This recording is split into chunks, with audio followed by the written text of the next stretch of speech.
Es la noche del 31 de enero de 1918. En las aguas heladas y oscuras de la costa de Escocia, a bordo del submarino K-14, la tripulación es sacudida por un impacto de una violencia inaudita. No ha sido un torpedo, ni una mina. Ha sido su propio submarino gemelo, el K-22, que los ha embestido en la impenetrable oscuridad. El K-14 está paralizado, con una brecha en su casco, a la deriva en las corrientes traicioneras del fiordo de Forth. El agua gélida comienza a filtrarse. De repente, a través de jirones de niebla, el oficial de guardia en el puente ve algo que le hiela la sangre. No son barcos enemigos, son siluetas colosales, perfiles de gigantes de acero que se acercan a una velocidad suicida. Son los acorazados de su propia flota, monstruos de 25.000 toneladas navegando a 21 nudos, ajenos a la catástrofe que se desarrolla justo en su camino. Las órdenes son absolutas, grabadas a fuego en la mente de cada oficial. Silencio de radio total para no alertar a los submarinos alemanes. No hay forma de advertirles. No hay manera de gritar en la oscuridad que están a punto de aplastar a sus propios hombres. El oficial solo puede mirar, paralizado por el horror, cómo la proa descomunal de su propio buque insignia, el HMS Inflexible, emerge de la niebla como la cuchilla de una guillotina, apuntando directamente hacia ellos. Están a punto de ser borrados del mapa por su propia armada. Para entender cómo la flota más poderosa del mundo llegó a este punto de autodestrucción, debemos retroceder a la génesis de un arma tan brillante como maldita. En el apogeo de la Primera Guerra Mundial, la Royal Navy británica se enfrentaba a un punto muerto estratégico. Su gran flota, una colección de los acorazados más formidables jamás construidos, mantenía a la flota de alta mar alemana embotellada en sus puertos. Pero los alemanes tenían un arma que estaba cambiando las reglas del juego: el U-Boot, el submarino. Los submarinos británicos eran pequeños, lentos y de corto alcance, incapaces de seguir el ritmo de la flota de superficie. Esto creaba una vulnerabilidad crítica. Si las dos grandes flotas se encontraban para la batalla decisiva, los acorazados británicos estarían solos, sin la protección submarina que pudiera emboscar y diezmar a la línea de batalla enemiga. De esta necesidad nació una idea radical, una visión que desdibujaba las líneas entre el depredador de superficie y el cazador de las profundidades, el concepto del submarino de flota.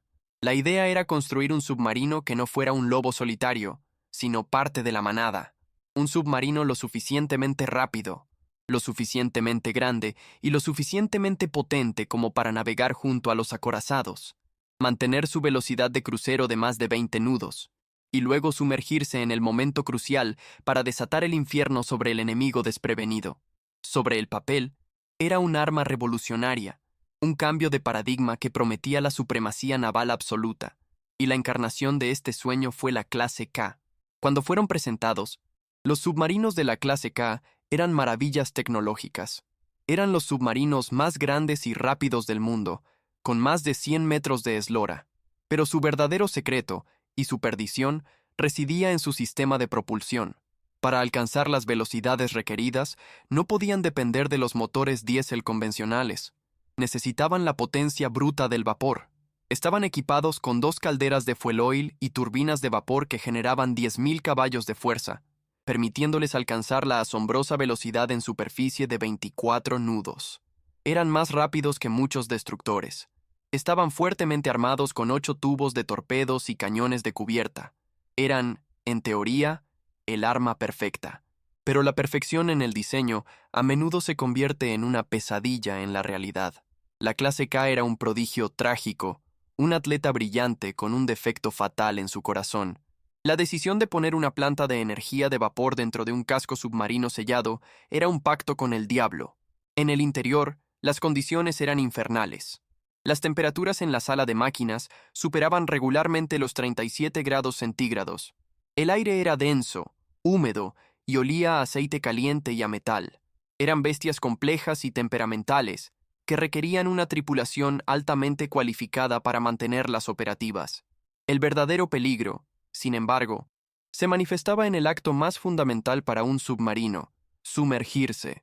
Para operar las turbinas de vapor, los submarinos de la clase K tenían 2 grandes chimeneas en la cubierta, junto con enormes conductos de ventilación para alimentar de aire a las calderas.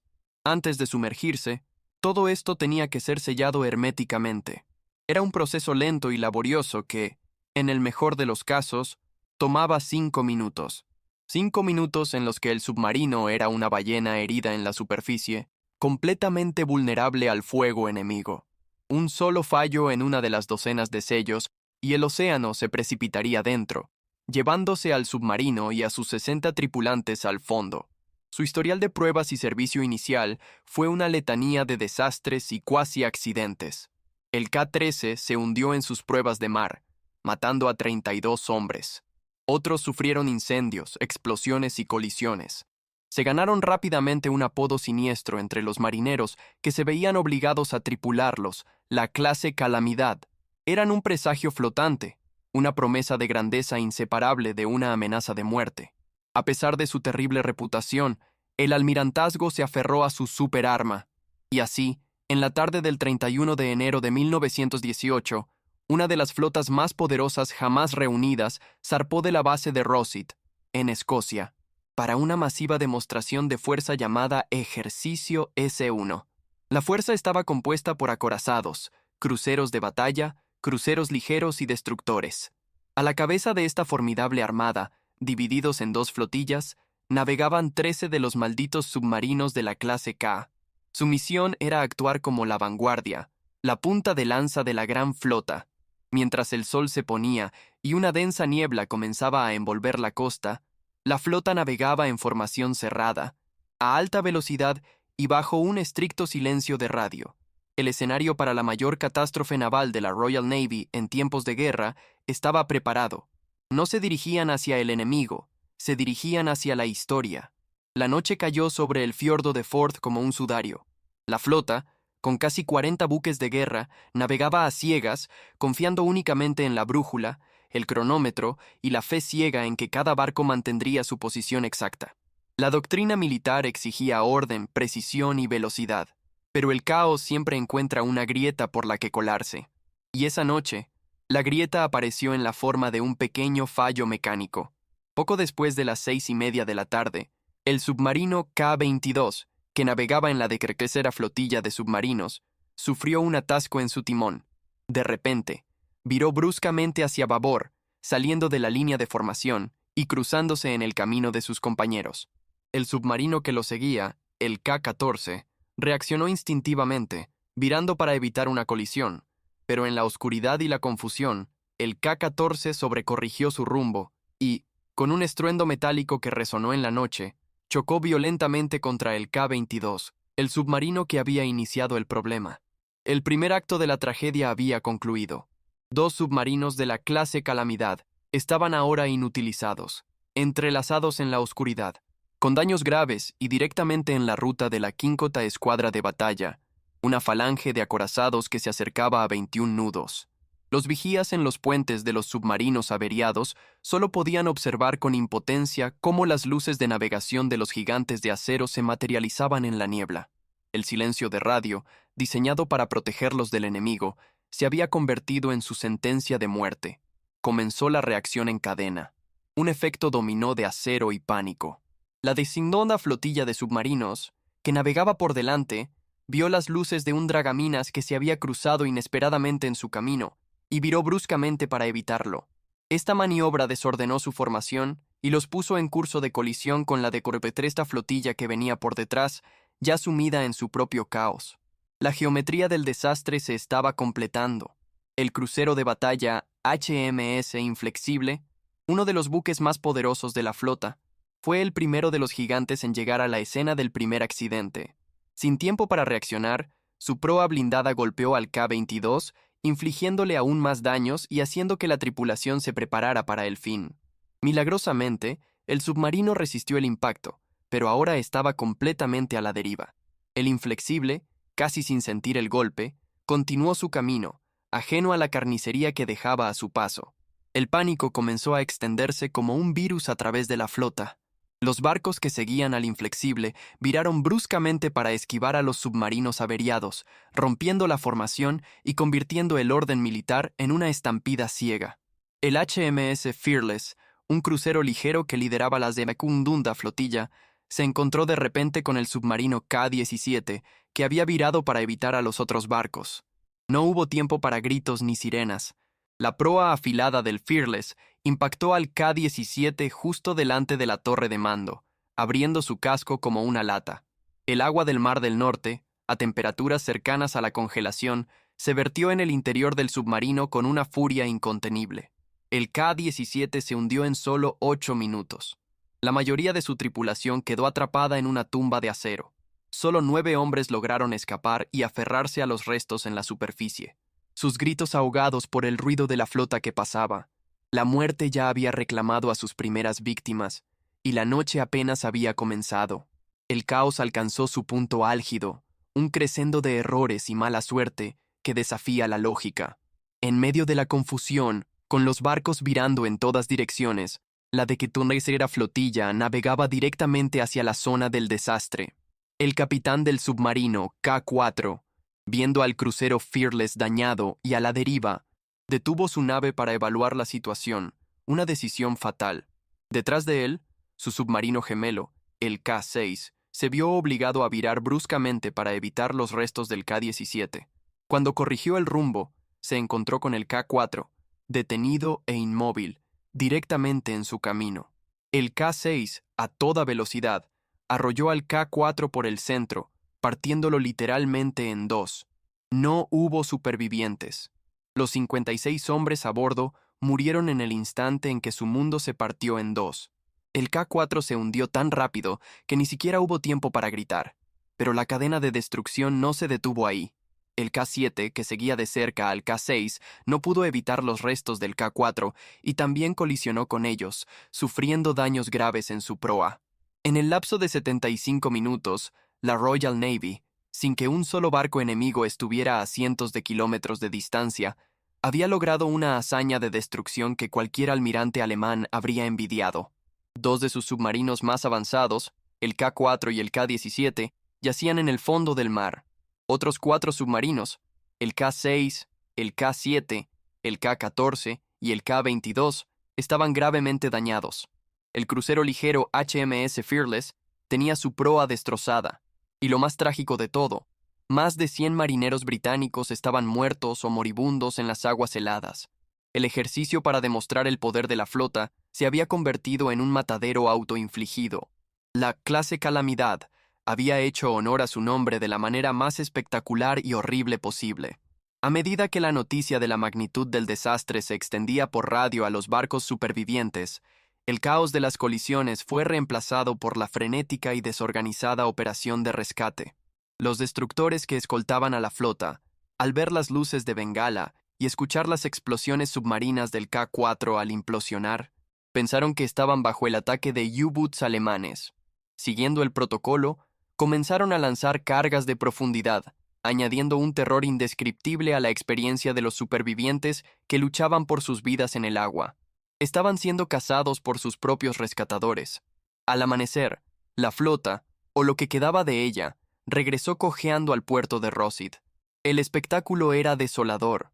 Uno por uno, los barcos dañados entraron en el puerto, sus proas aplastadas y sus tripulaciones en estado de shock. El silencio que se cernía sobre el puerto era más pesado que la niebla de la mañana. No hubo vítores por una misión exitosa, solo el sombrío recuento de los muertos y la abrumadora sensación de vergüenza. El recuento final fue de 104 hombres perdidos, una carnicería sin batalla, una derrota sin enemigo. La noticia llegó al almirantazgo en Londres, donde fue recibida no solo con horror, sino con un pánico institucional. La guerra estaba en un punto crítico. La moral en el frente interno era frágil. La revelación de que la Royal Navy había infligido más daño a su propia flota en una noche que la armada alemana en meses sería un golpe devastador. Sería una humillación de proporciones épicas, un regalo propagandístico para el enemigo. Y así se tomó una decisión drástica y despiadada. Se invocó la ley de secretos oficiales.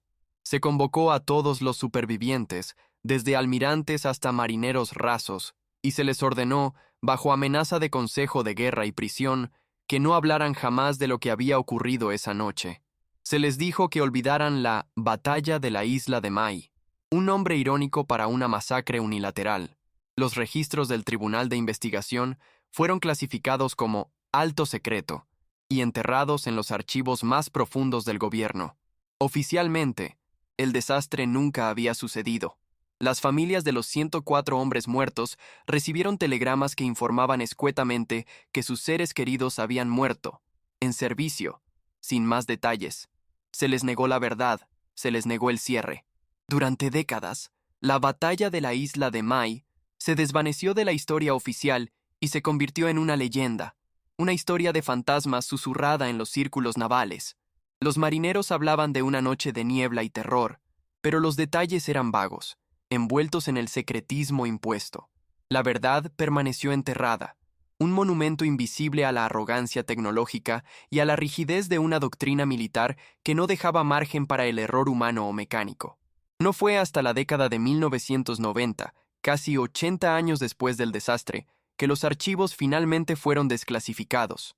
Los historiadores y los descendientes de las víctimas pudieron por fin leer los testimonios, ver los diagramas de las colisiones y comprender la escala completa de la tragedia y su posterior encubrimiento. La historia completa, en toda su horrible gloria, finalmente salió a la luz. La clase K, el prodigio trágico, fue discretamente retirada del servicio poco después de la guerra. El experimento del submarino de flota fue abandonado, considerado un fracaso costoso y mortal. Los submarinos que sobrevivieron fueron desguazados en silencio, borrando la evidencia física de un sueño de ingeniería que se había convertido en una pesadilla. Hoy, el desastre de la isla de Mai se erige como un sombrío caso de estudio. Es una lección sobre cómo el orden puede desmoronarse en un caos absoluto por el más pequeño de los fallos.